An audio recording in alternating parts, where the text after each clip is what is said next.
what we see then is with the Four Noble Truths of Buddhism that Dharma has transformed from being something that is specific to you and your family and your subcaste and your caste, rather to being something that is universally applicable, that all people, the Buddha said, have the same sort of thing going on because we all live in a world of impermanence. We live in a world of change. Nothing stays precisely the same.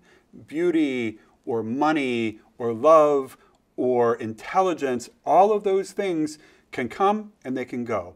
Even our personality can come and go, right? The personality that you had as a child is related to, but not exactly the one that you had when you start college, and certainly different than the one, or at least we hope, when you finish college. So the idea here in Buddhism is that everything is in flux, everything is changing.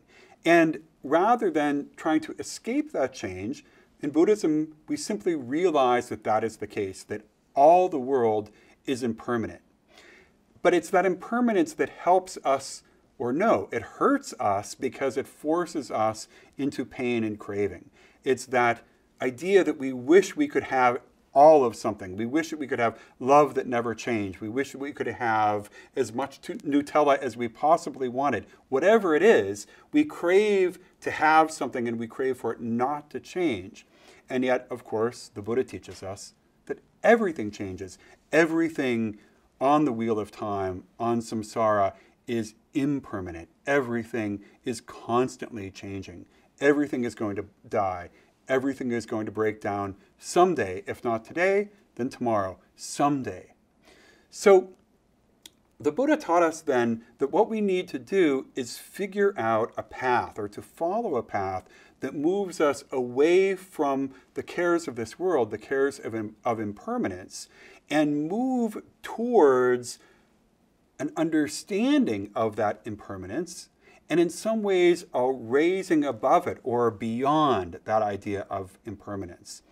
So there's a funny idea here because nirvana is a state of Buddhist enlightenment, but it's not the state of Hindu enlightenment that says everything is one, that everything is actually all one being, past, present, future, because the Buddha said that's not true. Everything isn't all one. We are all constantly changing. Everything is changing.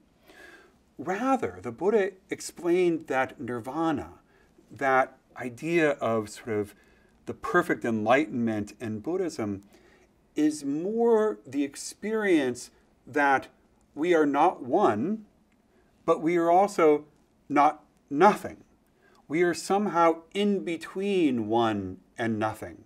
Somehow we can live a life where there is change all around us, but we are not forced into craving and pain by that change.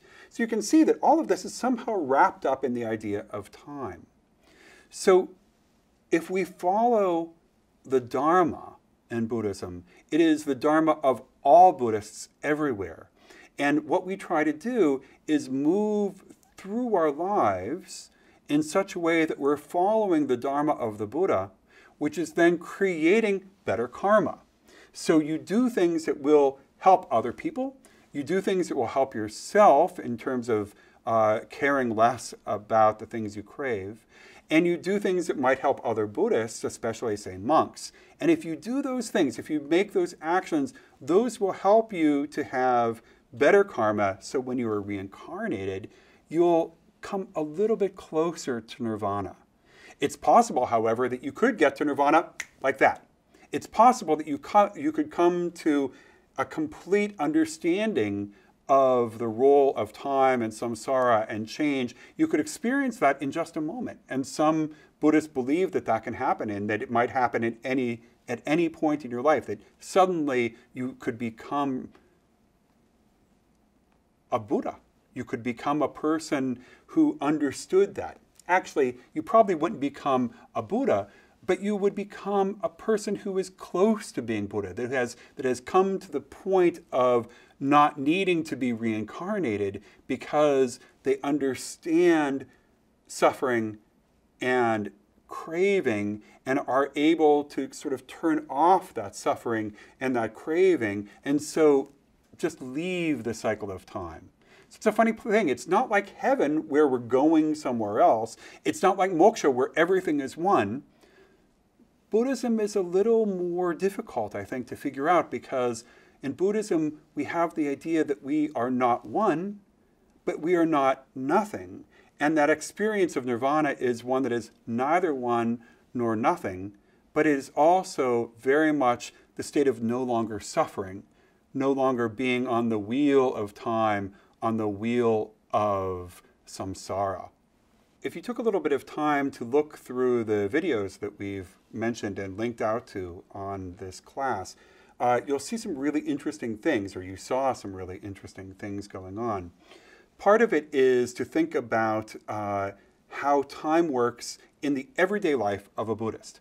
And if you think back to the Tibet video, you'll remember that there were a lot of monks there who were doing all kinds of wonderful things and interesting things. We'll get to them in a minute. But most people, of course, are not monks. Most people have not put all of their life into the study or the experience of one religion, if that's Buddhism or Christianity or anything else. So most people who are Buddhist don't live the life of the monks that you saw in the videos. Rather, they're living their regular life.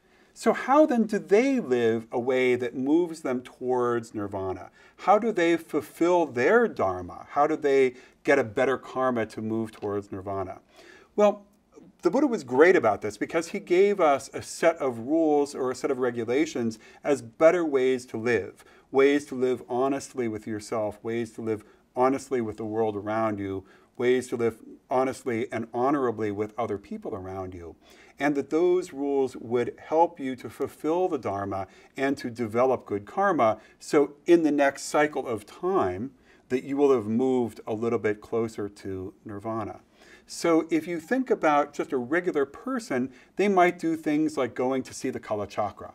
But they also might do things like feeding monks, or they might do things like helping out and cleaning at a temple, or they might go to a temple for meditation.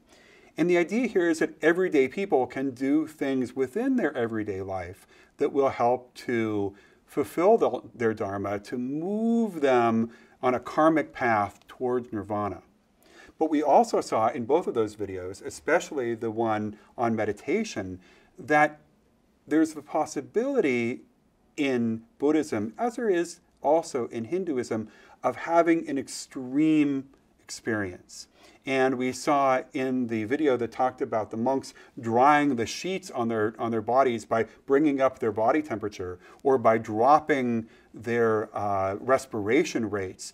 We see a very interesting thing going on here because these monks are focusing in a different way on Dharma. They're still trying to live their life correctly, but they're also trying to focus their minds and focus their bodies in such a way that they can move in and out of things that we might think of as being actually close to death. Things like having a body temperature that would kill us all, or things like dropping our respiration rate so we would actually die if we had that little oxygen going into our system. And the monks, in a way, are changing time, aren't they, when they're doing this? They are experiencing time, experiencing the world in a different way because they're able to change the way they're interacting with the world. They can raise their body temperature, they can drop their body temperature, they can nearly stop breathing.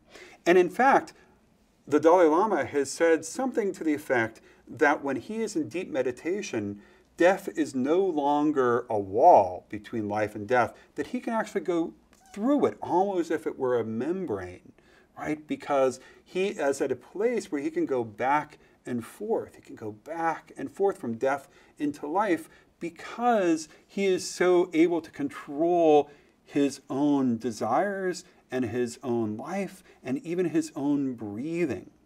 But that brings up an interesting distinction that we sometimes see in Buddhism. And that's this question of what happens when you get to nirvana? What happens when you get to the point where you no longer must be on samsara, on the wheel of time? So there are two basic ideas about this, both of them very much related to time. Let me just go through them quickly because they're a lot of fun to study. There are two large forms of Buddhism. One is called Theravada Buddhism, and the other one is called Mahayana Buddhism. In many ways, they're very similar. In many ways, they're very different from one another. And both of them, however, follow the Buddha. Both of them are interested in the path away from the cares of this world and a path towards nirvana, right? A path away from the wheel of time, getting off the wheel of time. In Theravada Buddhism, however, Buddhists believe that only one person went to the point of nirvana and then came back. That term is called a bodhisattva, a person who has achieved wisdom and then come back. And in Theravada Buddhism, the idea is that only one person, the Buddha himself, did that. It happened once, it doesn't need to happen ever again. And to say that you could do that, to say you could go and become a Buddha yourself or a Bodhisattva yourself is a little bit uppity. It's a little bit arrogant, isn't it? To say, well, I might be able to do that and then come back. Mahayana Buddhism, including the Tibetan Buddhism that we saw in the films, has a rather different take on it. Mahayana Buddhism says that there are some people who get to the point of nirvana. They understand everything. They have experienced what it's like to be off the wheel of time. And because they love their fellow humans, they come back onto samsara, back onto the wheel of time just to help us out. Again, those people are called bodhisattvas.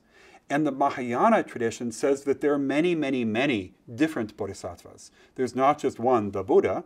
There are many. And in fact, in the Tibetan tradition, we call them lamas. And the greatest of all of the lamas is the Dalai Lama, the ocean of wisdom. So think of what this means in terms of time, right? Because in the Mahayana tradition, it says that there are people living among us who have achieved nirvana and have come back to teach us, have come back to help us. But because they have achieved nirvana, they no longer are affected by cravings. They're no longer affected by the needs of the changing universe, the changing world. And so there's a way in which they are on samsara, but they're perhaps not of samsara. They're there just to help us. So that means that they can sort of go, in a funny way, in and out of time anytime they wish. That they don't need to be here in the suffering world of samsara, but they choose to be because they want to help us out.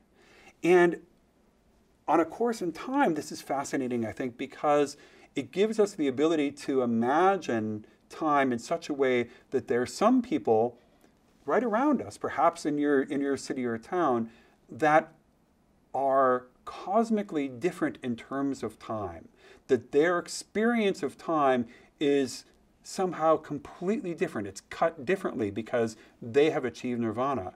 And yet we can see them on the street and we can talk to them.